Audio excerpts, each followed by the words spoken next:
and welcome into the Matt Bernier Show, part of the In the Money Media Network. My name is Matt Bernier. You can follow me on Twitter at Bernier_Matt. Today is Thursday, March the 16th, 2023. It is the first day of the NCAA tournament. It also happens to be the day before my dad's birthday. Tom turns 66 tomorrow on St. Patrick's Day. So happy birthday to Tom. Got to see him and my mom down in Florida last weekend at Tampa Bay Downs. This weekend, I'm looking out the window in Hot Springs, Arkansas at a very wet, a very rainy Oaklawn Park, getting ready for racing Friday and Saturday. No Derby preps, but big races. The Whitmore and the Essex coming up on Saturday afternoon. I'm here with Caleb Keller. And thankfully, the weather's going to clear up. It's not going to get warm, but it's going to clear up. The first 4 days that I have ever been here to Oaklawn Park, it has pissed rain. So, and on top of that, I have gotten buried at the windows. I don't know what it is about this spot right now, but I'm hopeful we can develop a bit of a kinder friendship going forward. Because so far, it's been a disaster. Before we get any farther, however you listen, thank you for doing so. Many ways to find the show. Apple Podcasts, Spotify, SoundCloud, InTheMoneyPodcast.com. You can also listen along over on YouTube. Search bar Matt Bernier Show. You'll get this episode along with the 151 prior. And as always, please rate, review, subscribe. If you're over on YouTube, make sure the bell icon is lit up so you get notified when new content has been uploaded to the In the Money Media channel. I chose to bypass last week's show for a few reasons. One, and I don't know if you can really hear it or not. Maybe you can. I am coming off of, or at the very end anyway, knock wood, of a sinus infection. When I was in Oldsmar last weekend, I was really in the midst of it. So a bit nasally, voice was kind of in and out. So I figured, you know what, I initially was going to take this week off for the pod, knowing that there are no Derby preps, and come back next weekend for the Louisiana Derby and the other two preps that are ongoing, the Jeff Ruby and the UAE Derby. But health, the last thing any of you want to do is listen to a super nasally version of me. Many of you probably don't want to listen to me, period. But those of you that do, you probably don't want to listen to a nasally version. And it's still there, but not quite as bad. So I took last week off, and we wheel back this week on the week where there are no Derby preps. But this is probably a really good time to reset things. We are about to embark on the final round of Derby preps, the 100-point preps. Not only is it a win and you're in effectively, but if you run in the exacta, you're likely in, and that's assuming you have 0 points going into the race. If you have any points and you hit the board, you are very likely into the Kentucky Derby. So this is a good opportunity, I think anyway, to let's sort of reset the table and see where everyone lies and just get an overall, get an overall viewpoint on where these 3-year-olds are. Because after the Tampa Bay Derby last weekend, I came back with Kate and Bradar, and I said, I don't want to sound like negative Nancy over here, but I don't think that's a very fast race. And that was just in the heat of the moment, but doing some quick math, Tappa Trice ran roughly 4 lengths slower than Skippy Longstocking did in the Challenger earlier. And assuming Skippy got back to one of his best races, which would have been right around 100, I mean, that buyer for the Tampa Bay Derby couldn't have been much faster than a low 90. And then you find out that it's an 88. And it validates my initial thought that, A, this probably isn't a very fast race, but B, and more importantly, I think it just sort of underscores the idea that, in my mind anyway, and I need to know what your thoughts are beneath the video player on YouTube or on Twitter at Bernier_Matt, that this group so far has been wildly unimpressive. Doesn't mean that they can't improve or they won't improve. I've said it before. I am not someone that believes you should be looking at this, at this juncture right now saying, these horses are no good, this group is no good, this, that, and the other. Because that will truly only kind of play out in the years to come when we find out what these horses actually want to do. But right now, I look at this group and I go, oof, not great. You have two 100 buyer speed figures earned by any of these 3-year-olds. One of them by the 2-year-old champion Forte, one of them by Practical Move. Now, the good news for Practical Move is that 100 came in his most recent start. And I suppose the good news for Forte is he earned that as a 2-year-old in his first start back. In the Fountain of Youth, he earns a 98. Beyond that, this is a very uninspiring group. No one has run overly fast. Many of the horses that have a little bit of a following are fine, but they're not great. Which makes me look at this whole group and go, okay, well, do I need to love Forte at, 3-1 or 5-2 when he doesn't have a major edge fig-wise? But conversely, he at least has a couple of figs. And the vast majority of these 3-year-olds at this point right now don't. So as of March the 16th, the top 20, and I'll just read the top 20. I'll go top 21 because there's a tie.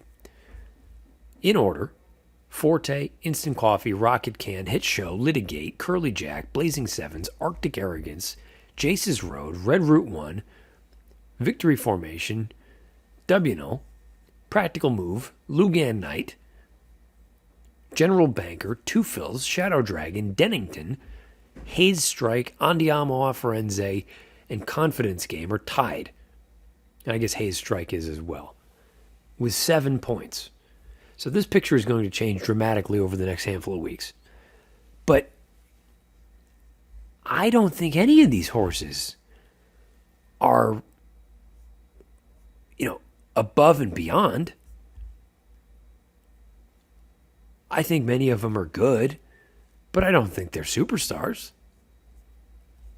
Forte might be. And to be fair, I actually think the horse that won out in California for Tim Yacht Team, Practical Move, I think he's very good. He at least has some both of those two horses. They have tactical speed and they're fast. They're not dependent on having the lead. They're not confirmed closers. They can move a little bit and work out their own trip. But many of these other horses I'm looking at, I'm like, okay, Instant Coffee has no speed, but he's coming out of, or he's in anyway, a jurisdiction where, for all intents and purposes, the races have been the best. Rocket Can took another step forward in that Fountain of Youth. The problem is he's still, 5 lengths behind Forte.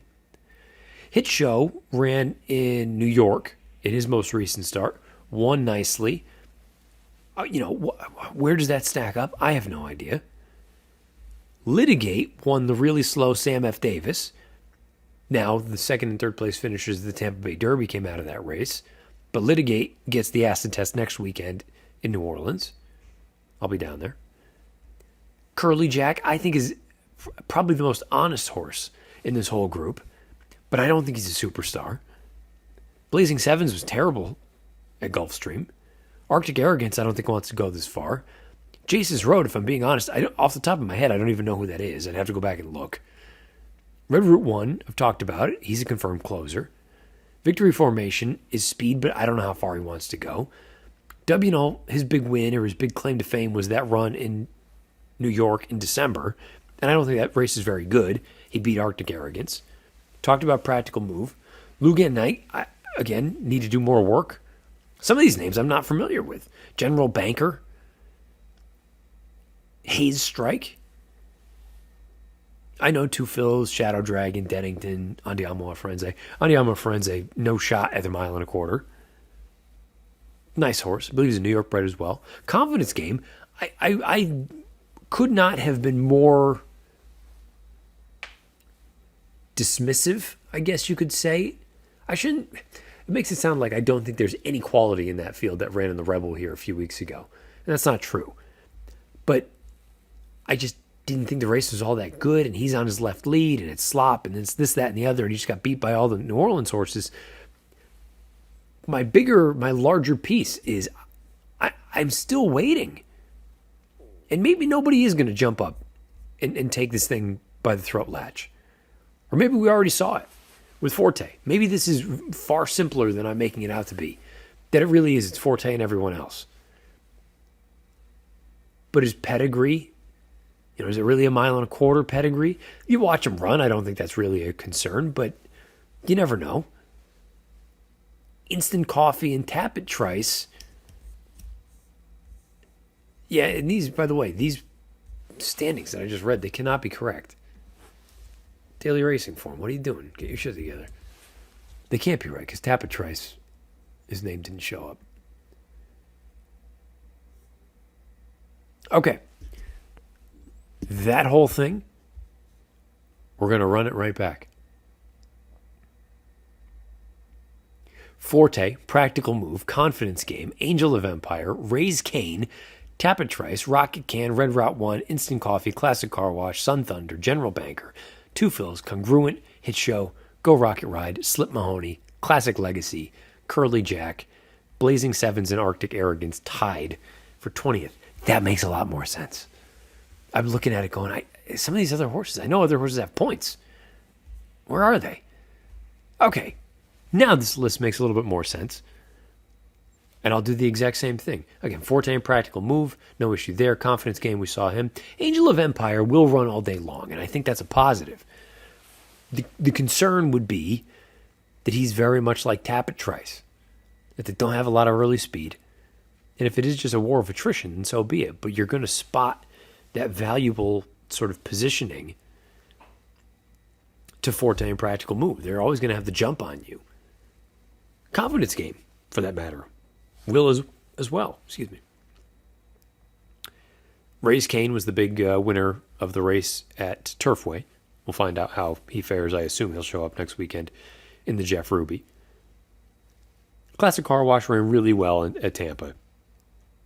Feel a little bit for the connections because you probably thought you were home and hosed, and then Tapit Trice comes just barreling over the top. But I still don't think that's a Derby kind of performance from either of the top two. Sun Thunder, I guess mildly intriguing. General Banker, again, I'm still not totally certain who that is. I will say, though, was General Banker the one that won that crazy race at Aqueduct? Maybe he was. Owned by Seacoast Thoroughbreds of New England. I should know about this horse. Two Fills. Two Fills has probably sneaky run, on the whole, the best races consistently, not named Forte, not named Practical Move. Because he's been close to hot paces and stuck around, and he's rallied into paces in the past. He's shown some versatility. Two Fills is, I think he's probably a better horse than I initially gave him credit for being. Congruent, fine. Hit Show again, we've talked about. Slip Mahoney, fine. Again, it's just largely a group that I'm looking at going, okay, I mean, these are all fine horses, but I don't think anybody's knocking my socks off. Which then leads me to the second piece, which kind of has two parts. And this is just me thinking out loud. And again, let me know if you agree, disagree, whatever it may be. The vast majority of these Derby preps to this point, prior to the 100-point preps beginning, have featured swift to very swift early fractions, to even bordering on impossibly fast, which has helped set up things for some horses from just off of it. So if, aside from Forte, Practical Move, and Confidence Game, some of your bigger names in here are horses that don't have a great deal of early foot. Angel of Empire, Tapit Trice, Red Route 1, Instant Coffee. You could probably even lump Classic Car Wash into that. What happens if one of these horses that in these final prep races, let's say, is a speed? I mean, heck, even right now, if you just look at these names, Go Rocket Ride is probably the confirmed speed of the race, okay? What if we go through these, and let's say there are more fast paces, and let's say that things kind of fall apart a little bit more, and you've got all these horses that look like they want to run all day long, but they're not gifted with a great deal of early foot. And you get a horse like Go Rocket Ride that maybe he doesn't win any of the big races. He doesn't win the San Felipe, we already know that. Maybe he doesn't win the Santa Anita Derby. But he gets enough points to run the first Saturday in May. And all of a sudden, if he's been used to running early numbers that are extremely fast, and he's still game and gutsy, well, what happens if all of a sudden now he's able to run reasonably fast fractions early, but it's basically just him out there? Could you see something crazy like that happening where we've almost done a 180 on the way these Derby preps, and I'm sure it will be a year in and year out kind of thing, but for the longest time, past 5 years, let's say, it was the horses with tactical speed. Not the pace setter, but the horse that's going to sit. And I say that, Medina Spirit won Gates Wire, but my point is, it's typically the horses that can lay second or third, maybe even fourth, within a few lengths of the front. They're going to still have the stamina to finish. Those deep closers just don't have enough of a light kick to run them down, and all they can do is clunk along. Well, this year, and last year's Derby also, as sort of case in point, the pace was ballistic, off the charts, helped set up for something ridiculous. Sets up for Rich Strike. So far, these Derby preps, crazy fast paces, help set up for closers. Well, let's say you get a field primarily composed of closers. Or let me rephrase that. The best horses happen to be late runners. But you get 1, 2, 3 horses that maybe they haven't won any of the big ones leading into it, but they've earned enough points to run. And now the pace scenarios they're going to be confronted with are far, far different than what they had to endure on the path to Louisville. So I will just use a Go Rocket Ride as an example. What if that pace scenario the first Saturday in May is more in line with what we had seen prior to last year's race for those 4 or 5 years before? What if he can get a half mile in 47? And he's got a length on the field. And the deep closers are still 12, 15 lengths behind him. Turn it for home. Go Rocket Ride. He's going to get brave. Going to get brave. And I'm saying all this with the notion that a lot can change in the next 3 weeks. We're going to have Louisiana Derby, UAE Derby, Jeff Ruby Stakes. Then we're going to roll right into the Arkansas Derby and the Florida Derby. Then we roll into that big weekend where you've got preps at Aqueduct, Keeneland, and Santa Anita. And you'll at that point more or less know what the field looks like. So the next 3 weeks are going to truly shape what this Derby field looks like. But my big takeaways, and this is really the only thing I wanted to touch on for this week's show. Maybe it's a little bit short, 20, 25 minutes, but the idea that I'm not enamored by anyone. And on top of that, a lot of the big names are horses that come from off the pace.